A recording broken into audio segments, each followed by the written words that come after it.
আসসালামু আলাইকুম। সুপ্রিয় দর্শক, আমি সাথে আছি মোহাম্মদ ইব্রাহিম খলিল সুমন।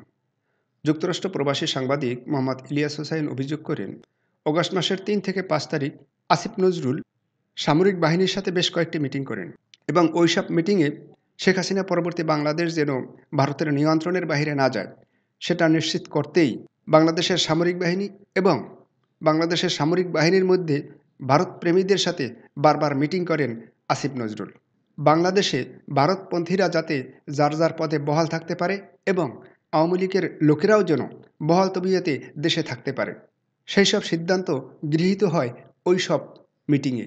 সাংবাদিক ইলিয়াসের এই তথ্যকে উপদেষ্টা আসিফ নজরুল স্রেফ অসত্য বলেছেন। আসুন আমরা দেখে নেই সাংবাদিক ইলিয়াসের কী অভিযোগ আর উপদেষ্টা ডক্টর আসিফ নজরুলের কী সেই জবাব। হাসিনা পালিয়ে যাওয়ার সেই খবর পৃথিবীর সবাই জানে, কিন্তু ৩ থেকে ৫ তারিখ পর্যন্ত ক্যান্টনমেন্টে কিছু ঘটনা ঘটেছে যেই ঘটনা এখনও আমাদের কাছে অজানা। ৩ তারিখ সেনাপ্রধানের ওই ভার্চুয়াল মিটিংয়ের পর মোটামুটি নিশ্চিত হয়ে যায় শেখ হাসিনা অধ্যায় বাংলাদেশে শেষ। শুরু হয় ভারতের প্ল্যান বি বাস্তবায়নের প্রক্রিয়া। ৩ তারিখ রাতে আসিফ নজরুলের সাথে ডিজিএফআই কার্যালয়ের পাশের একটি ভবনে আসিফ নজরুলের ঘনিষ্ঠ বন্ধু major general Hamid, lieutenant general Mujib এবং মেজর জেনারেল ফেরদৌস সেলিমের একটি গোপন বৈঠক হয়, যেখানে ভারতীয় গোয়েন্দা সংস্থার ১৬ জন কর্মকর্তা উপস্থিত ছিলেন। মূলত ৫ তারিখ শেখ হাসিনা পদত্যাগ করার পর করণীয় নির্ধারণ করতেই ওই বৈঠক অনুষ্ঠিত হয়। দীর্ঘ এই বৈঠক শেষে মোট ৩টি বিকল্প নির্ধারণ করা হয়। প্রথমটি জরুরি অবস্থা জারি করে সেনাবাহিনীর হাতে ক্ষমতা দেয়া, দ্বিতীয়টি আসিফ নজরুলকে প্রধান উপদেষ্টা করে একটি অন্তর্বর্তীকালীন সরকার গঠন। অন্তর্বর্তীকালীন সরকারের ভেতরে যেন ভারতীয় বলয়ের লোকজন বেশি সংখ্যায় রাখা যায় সেটা নিশ্চিত করার ব্যাপারেও আলোচনা হয় বৈঠকে, এবং সেটা নিশ্চিত করতে আসিফ নজরুলের পেছনে সেনাবাহিনীর ওই অংশটির সর্বোচ্চ সাপোর্ট থাকারও নিশ্চয়তা দেওয়া হয়। মূলত আসিফ নজরুলকে সামনে রেখে সেনাবাহিনীর মাধ্যমেই দেশ চালানোর পরিকল্পনা করা হয়েছিল ৩ তারিখের ওই গোপন বৈঠকে। ৪ তারিখ ৩ বাহিনী প্রধানের মধ্যে দফায় দফায় বৈঠক চলেছে। সেই বৈঠক থেকে সিদ্ধান্ত হয় ৫ তারিখ সকাল ৯টার মধ্যে শেখ হাসিনাকে চূড়ান্তভাবে পদত্যাগের বিষয়টি জানিয়ে দেওয়া হবে। এর পরপরই আসিফ নজরুলকে আবারও ক্যান্টনমেন্টে ডেকে আনা হয় এবং শেখ হাসিনার পদত্যাগের পর আওয়ামী নেতা কর্মীদেরকে যতটা সম্ভব নিরাপত্তা দেয়া, বেসরকারি বিভিন্ন প্রতিষ্ঠানগুলোতে যতটা সম্ভব আগের কর্মকর্তাদেরকে রেখে দেয়া এবং বিটিআর হত্যাকাণ্ড নিয়ে কোনো ধরনের পদক্ষেপ না নেওয়ার সহ বেশ কিছু করণীয় ঠিক করে দেওয়া হয়। দীর্ঘ সেই আলোচনার কারণে ৪ তারিখ সারা রাত ক্যান্টনমেন্টে অবস্থান করেছেন আসিফ নজরুল।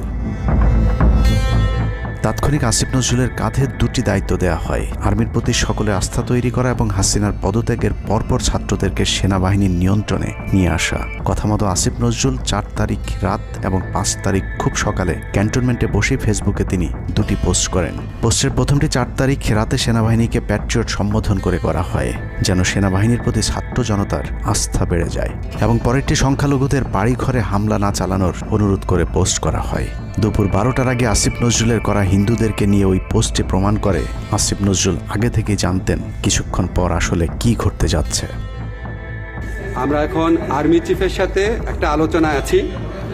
আমি যতটুকু ওনার সাথে কথা বলেছি, আমার কাছে মনে হয়েছে, আশা করছি আপনাদের জন্য অনেক বড় সুসংবাদ আসছে। বিজয়ের খবর আগেই জেনে যাওয়াটা সমস্যা না, কিন্তু সমস্যা হলো আসিফ নজরুল সবাইকে আন্দোলনের কেন্দ্রবিন্দু ঢাকা বিশ্ববিদ্যালয়ে যেতে না বলে ক্যান্টনমেন্টের সুখবরের অপেক্ষায় থাকতে বলেন। মূলত আসিফ নজরুলের ওই ফাঁদে পা দিয়ে ছাত্র জনতার জুলাই আগস্ট বিপ্লবের বিজয় হাতছাড়া হয়ে গিয়েছিল। ছাত্রনেতাদের সরলতাকে কাজে লাগিয়ে আসিফ নজরুল নাহিদ আসিফদেরকে সেনাপ্রধানের কাছে আসতে বলেন। নাহিদ, আসিফ, মাহফুজরা সেনাপ্রধানের কাছে যাবার আগে আসিফ নজরুলের প্রধান উপদেষ্টা হবার বিষয়টি চূড়ান্ত হয়ে যায়।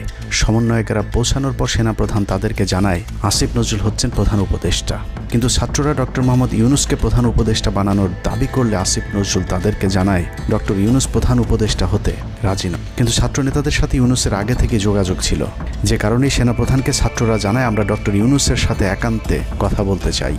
ছাত্ররা ডক্টর ইউনুসকে ফোন করলে তিনি জানান প্রধান উপদেষ্টা হতে চান না সেনাবাহিনী কিংবা আসিফ নজরুলের কাছে তার এরকম কোনো বার্তা তিনি দেননি।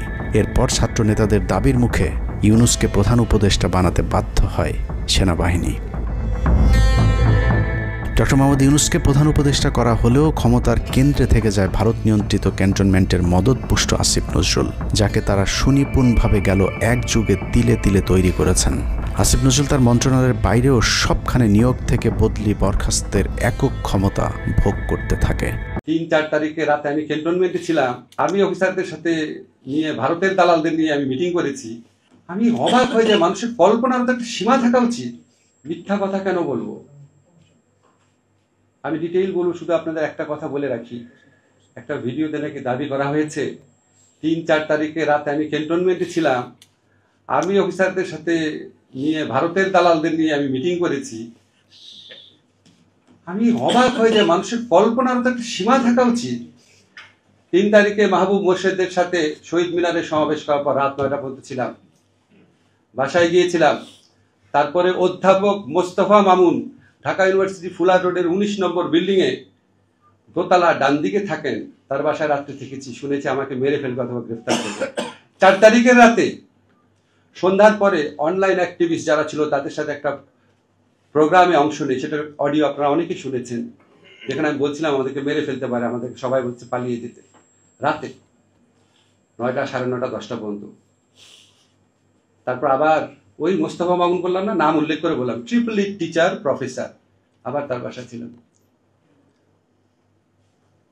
এখন বলেন আপনি, সবকিছু তো সীমা আছে। এখন আমাদের যদি বলে আসিফ নজরুল আসলে চোখ হলো 5টা, এরকম প্রতিবাদ করে মানুষ, ভাই আমার চোখ 5টা কেন?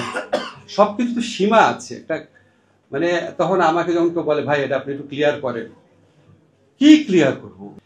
আজগুবিতার তো সীমা থাকা দরকার। সুপ্রিয় দর্শক, আমার এই ভিডিওর বিষয়ে আপনাদের যদি কোনো মন্তব্য থাকে, আপনারা মন্তব্য করুন, আলোচনা করুন, সমালোচনা করুন। আপনাদের আলোচনা, সমালোচনা, মন্তব্য আমাকে আরও সুন্দরভাবে ভিডিও করার ক্ষেত্রে, উপস্থাপনা করার ক্ষেত্রে অনুপ্রেরণা যোগাবে। আপনারা যারা এখন আমার চ্যানেলটি সাবস্ক্রাইব করেননি, অনুগ্রহ করে আপনারা আমার চ্যানেলটি সাবস্ক্রাইব করুন, এবং যারা সাবস্ক্রাইব করেছেন তাদেরকে অসংখ্য ধন্যবাদ। আসসালামু আলাইকুম।